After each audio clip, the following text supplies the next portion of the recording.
दोस्तों आज का हमारा video science question bank solution का छठवां वीडियो है। इस वीडियो में साइंस का 40 महत्वपूर्ण ऑब्जेक्टिव प्रश्न दिया गया है। सारा प्रश्न आपका क्वेश्चन बैंक से लिया गया है जो मैट्रिक परीक्षा के लिए काफ़ी महत्वपूर्ण है। यदि आप लोग भी इस बार मैट्रिक परीक्षा की तैयारी कर रहे हैं तो आपके लिए यह वीडियो काफ़ी महत्वपूर्ण है। वीडियो को शुरू से अंत तक देखिएगा और सभी प्रश्न को याद रखिएगा। वीडियो के लास्ट में हमें कॉमेंट करके बताइएगा कि दिए गए टोटल प्रश्न में आपको पहले से कितना याद था। तो चलिए वीडियो को शुरू करते हैं, देखते हैं। देखिए पहला प्रश्न है, करें कि नाभिकीय ऊर्जा का स्रोत निम्न में कौन सा है। ऑप्शन है यूरेनियम, सोडियम, कार्बन और ऑप्शन डी है इनमें से सभी। तो क्वेश्चन नंबर फर्स्ट का सही आंसर हो जाएगा ऑप्शन ए यूरेनियम। यह नाभिकीय ऊर्जा का स्रोत है, यानी कि ऑप्शन ए इसका सही होगा। अगला क्वेश्चन देखिएगा, क्वेश्चन नंबर दो। क्वेश्चन नंबर दो है कि दही के जमने में निम्नलिखित में से कौन सी क्रिया होती है। तो दोस्तों दही के जमने में किण्वन की क्रिया होती है। इसका सही आंसर हो जाएगा ऑप्शन सी, किण्वन हो जाएगा। ठीक है, ये सब प्रश्न परीक्षा में पूछा गया है तो याद रखिएगा। अगला क्वेश्चन देखिए, क्वेश्चन नंबर तीन। क्वेश्चन नंबर तीन है, निम्नलिखित में से कौन सा उत्पाद लेड नाइट्रेट को गर्म करने पर प्राप्त होता है। ठीक है, कौन सा उत्पाद जो है वो लेड नाइट्रेट को गर्म करने पर प्राप्त होता है। तो ऑक्सीजन होता है और NO2 होता है, यानी कि इसका सही से क्या हो जाएगा, तो ऑप्शन डी हो जाएगा, NO2 और ऑक्सीजन हो जाएगा। ठीक है, ऑप्शन डी इसका सही होगा। अगला क्वेश्चन, क्वेश्चन नंबर चार। क्वेश्चन नंबर चार में पूछा गया कि निम्न में कौन सा द्विलिंगी पुष्प है। ठीक है, चार आपका ऑप्शन दिया गया है, तो इनमें से कौन जो है वो द्विलिंगी पुष्प है। तो पपीता का फूल जो है यह द्विलिंगी पुष्प है, यानी इसका सही आंसर क्या हो जाएगा, ऑप्शन सी होगा। क्वेश्चन नंबर पाँच देखिएगा, पाँच है कि प्रकाश के प्रवर्तन के कितने नियम। काफ़ी आसान प्रश्न है, प्रवर्तन कहे चाहे अपवर्तन कहे दोनों का दो नियम होता है। ठीक है, तो इसका सही आंसर क्या हो जाएगा, ऑप्शन बी होगा। Question number six. Question number six में पूछा गया है कि किस दर्पण से वस्तु का बड़ा प्रतिबिंब बनता है। ठीक है, किस दर्पण से। तो वस्तु का जो बड़ा प्रतिबिंब बनता है वो अवतल दर्पण से बनता है, यानी कि इसका सही आंसर क्या हो जाएगा, ऑप्शन बी होगा। इसीलिए तो हजामत वगैरह में अवतल दर्पण का ही प्रयोग किया जाता है, सैलून वगैरह में। ठीक है, अगला क्वेश्चन, क्वेश्चन नंबर सात। सात है, पूछा गया प्रश्न सात नंबर में कि किसी माध्यम में छोटे छोटे कणों, यहाँ पर हो गया। ठीक है, कणों नहीं बल्कि कणों होगा, इस तरह से आपका टाइपिंग होगा। ठीक है, तो कणों के निलंबन को कहा जाता है तो क्या कहा जाता है। तो क्वेश्चन नंबर सात का सही आंसर हो जाएगा कोलाइड कहा जाता है। ठीक है, किसी माध्यम में छोटे छोटे कणों के निलंबन को कोलाइड कहा जाता है, यानी ऑप्शन ए सही होगा। अगला क्वेश्चन देखिएगा, क्वेश्चन नंबर आठ। क्वेश्चन नंबर आठ है, मानव शरीर की प्रतिरोधी कितना होता है। तो दोस्तों मानव शरीर का जो प्रतिरोध होता है, इस पर हम आपका फुल एक वीडियो बनाए हैं, सब्जेक्टिव क्वेश्चन, जिसमें बताएं कि भीगा हुआ रहेगा तो कितना होगा, और यह सिर्फ मानव शरीर बोलेगा तो यानी कि सूखा हुआ बॉडी, एक भीगा हुआ बॉडी। ठीक है, तो दोनों का प्रतिरोध जो होता है वो अलग अलग होता है। तो यह हम आपको पूरी अच्छी तरह से बताए हैं। तो जिनको याद है कि कितना होता है मानव शरीर का प्रतिरोध, तो इसमें भीगा हुआ का जिक्र नहीं किया गया, डायरेक्ट पूछा गया है। तो जिनको पता है नीचे कमेंट बॉक्स में आंसर बताइएगा, यह प्रश्न परीक्षा में पूछा गया प्रश्न है। ठीक है, और हम आपको कई बार टेस्ट में भी बताए हैं और ये आपका जो वीडियो सोल्यूशन करा रहे हैं क्वेश्चन बैंक सोल्यूशन, उसमें भी बताए हैं। ठीक है, तो सभी का आंसर आना चाहिए। क्वेश्चन नंबर नौ। नौ है कि विद्युत धारा की प्रबलता का SI मात्रक पूछा गया है। तो विद्युत धारा की प्रबलता का SI मात्रक एम्पियर होता है, यानी इसका सही आंसर हो जाएगा ऑप्शन ए होगा।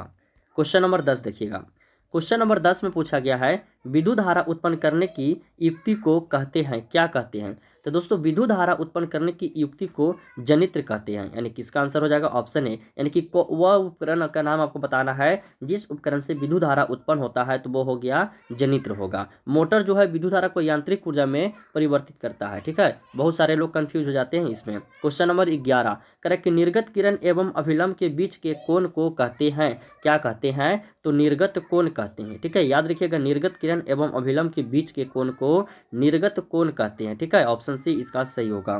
क्वेश्चन नंबर 12, क्वेश्चन नंबर 12 में पूछा गया है कि 1 मीटर फोकस दूरी वाले उत्तल लेंस की क्षमता होगी।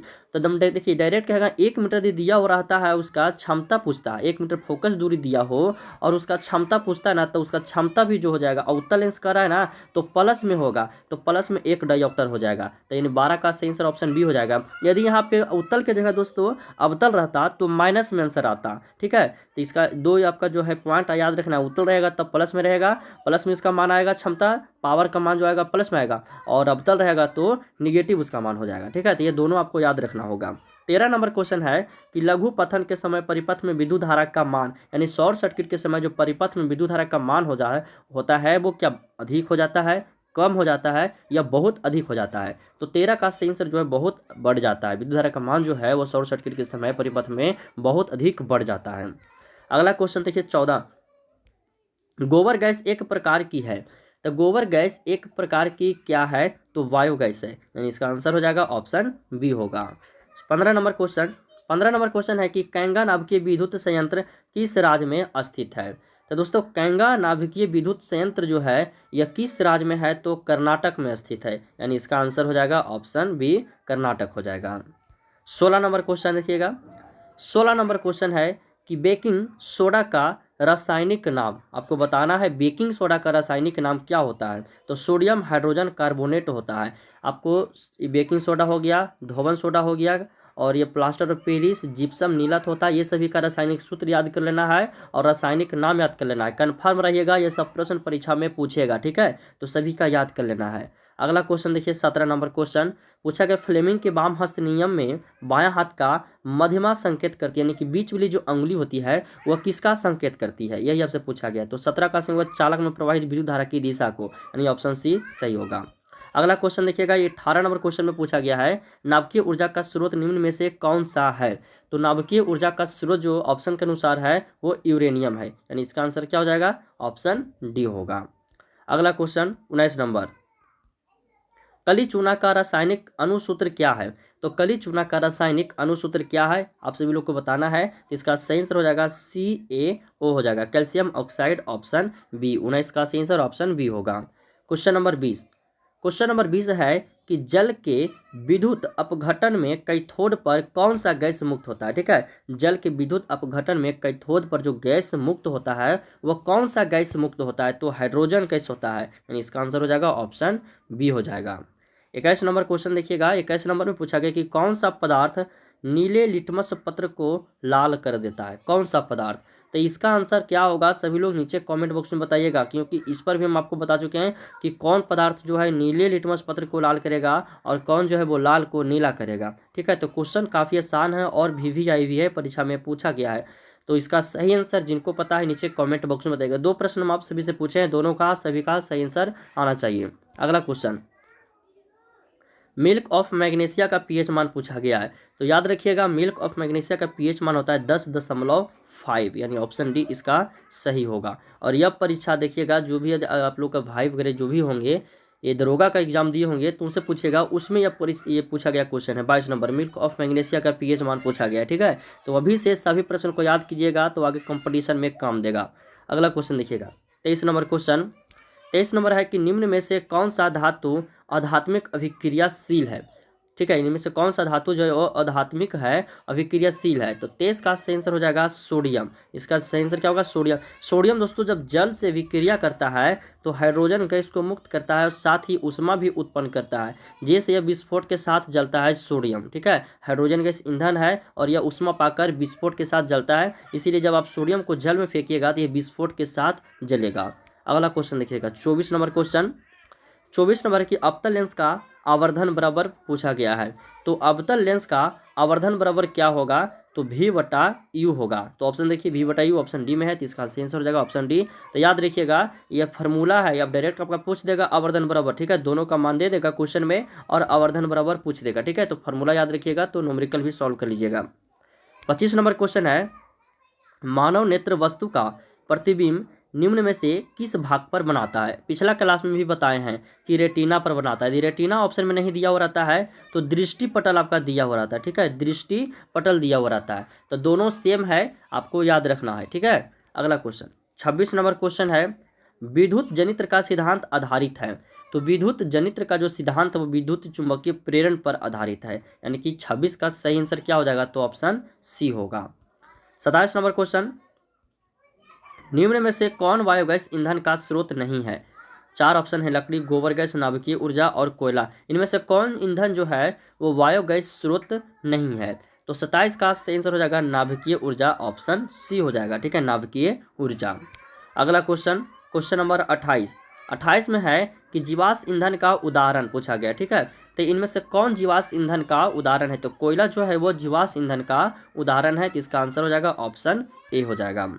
क्वेश्चन नंबर 29 में है कि एथेनोइक अम्ल को समानता क्या कहा जाता है। काफ़ी ही महत्वपूर्ण प्रश्न है, एथेनोइक अम्ल का समानता क्या कहा जाता है, तो एसिटिक अम्ल कहा जाता है। ठीक है, याद रखिएगा कि एथेनोइक अम्ल को क्या कहा जाता है, तो एसिटिक अम्ल कहा जाता है। क्वेश्चन इस तरह से भी घुमा के पूछ सकता है कि एसिटिक अम्ल को कहा जाता है, ऑप्शन में रहेगा एथेनोइक अम्ल, इसी तरह के दिया हुआ रहेगा। ठीक है, तो क्वेश्चन किसी तरह से भी घुमा के पूछे, आपको सही आंसर याद रखना होगा। अगला क्वेश्चन देखिए, 30 नंबर क्वेश्चन, भारतीय संगीत प्रणाली में संगीत के कितने सुर होते हैं। तो भारतीय संगीत प्रणाली में संगीत के 7 सुर होते हैं, यानी इसका सही आंसर हो जाएगा ऑप्शन सी 7 सुर। अगला क्वेश्चन, क्वेश्चन नंबर 31, वायुरोधी बर्तन में खाद्य सामग्री रखने में उपचयन की गति हो जाती है। तो उपचयन की जो गति होती है वो धीमी हो जाती है। ठीक है, वायुरोधी बर्तन में खाद्य सामग्री रखने में उपचयन की जो गति है वो धीमी हो जाती है, यानी इसका आंसर हो जाएगा ऑप्शन ए हो जाएगा। क्वेश्चन नंबर 32, क्वेश्चन नंबर 32 है कि सिल्वर क्लोराइड का रंग होता है, तो सिल्वर कैसा होता है दोस्तों, तो सफ़ेद होता है। तो सिल्वर क्लोराइड का रंग भी होगा, वो कैसा होगा, तो सफ़ेद होगा, यानी कि ऑप्शन ए इसका सही होगा। याद रखिएगा, सिल्वर क्लोराइड का रंग श्वेत होता है, यानी कि सफ़ेद होता है। क्वेश्चन नंबर 33 है कि हमारे शरीर में पीएच कितने प्रास के बीच कार्य करता है। पीएच का जो मान होता है वो कितना से कितना के बीच कार्य करता है हमारे शरीर में। तो 33 का सही आंसर हो जाएगा ऑप्शन बी 7.0 से, यानी 7 से लेकर के 7.8 के बीच काम करता है। ठीक है, इसका सही आंसर क्या हो जाएगा, ऑप्शन बी होगा, 7 से लेकर के 7.8 के बीच। क्वेश्चन नंबर 34 है कि बेकिंग पाउडर का अणुसूत्र क्या है। तो दोस्तों बेकिंग पाउडर का देखिए, हम आपको बताया ना कि बेकिंग पाउडर हो गया, ये सब जितना भी है, धोवन सोडा, खाने वाला सोडा, प्लास्टर पेरिस, जिप्सम, ये सभी का रासायनिक सूत्र याद रखिएगा, परीक्षा में पूछेगा। तो 34 का सही आंसर हो जाएगा NaHCO3। यह किसका अणुसूत्र है, तो बेकिंग पाउडर का अणुसूत्र है, ऑप्शन सी सही होगा। क्वेश्चन नंबर 35, शुद्ध सोना को व्यक्त किया जाता है। तो दोस्तों शुद्ध सोना को व्यक्त किया जाता है 24 कैरेट में, और जो आभूषण बना हुआ होता है वो सब भी 22 कैरेट में बना होता है। इसका सही आंसर हो जाएगा ऑप्शन बी, पूछा गया है शुद्ध सोना। क्वेश्चन नंबर 36 है कि मानव में डायलिसिस थैली है। तो मानव में डायलिसिस थैली जो है, यह थैली नेफ्रॉन है, यानी इसका आंसर क्या हो जाएगा, तो ऑप्शन ए है। ठीक है, अगला क्वेश्चन नंबर 37, भोजन का पाचन किस प्रकार की अभिक्रिया है। तो भोजन का पाचन किस प्रकार की अभिक्रिया, उपचयन है कि संयोजन है, अपचयन या विस्थापन। तो 37 का सही आंसर हो जाएगा ऑप्शन ए, उपचयन अभिक्रिया। क्वेश्चन नंबर 38 है, निम्नलिखित में से कौन एकलिंगी पादप का उदाहरण है। सरसों है, गुलहड़ है, पपीता है, मटर है। तो क्वेश्चन नंबर 38 का सही आंसर हो जाएगा ऑप्शन सी, पपीता हो जाएगा। ठीक है, एक लिंगी, यानी कि एक लिंगी, आपको पहले भी ये प्रश्न आपको बताए थे, पुष्प पूछा गया था। ठीक ना, तो इसका आंसर क्या हो जाएगा, तो पपीता हो जाएगा, ऑप्शन सी हो जाएगा। तो दोस्तों यह आपका 38 महत्वपूर्ण प्रश्न था, क्वेश्चन बैंक से लिया हुआ, जो मैट्रिक बोर्ड परीक्षा के लिए काफ़ी महत्वपूर्ण था। वीडियो पसंद आया हो तो वीडियो को लाइक कीजिए। जो स्टूडेंट चैनल पर पहली बार आए, चैनल को सब्सक्राइब करके बेल आइकन को प्रेस कर लीजिए, ताकि मैट्रिक परीक्षा से संबंधित हर एक नई वीडियो का नोटिफिकेशन समय से मिलता रहे। धन्यवाद दोस्तों, मिलते हैं अगले वीडियो में।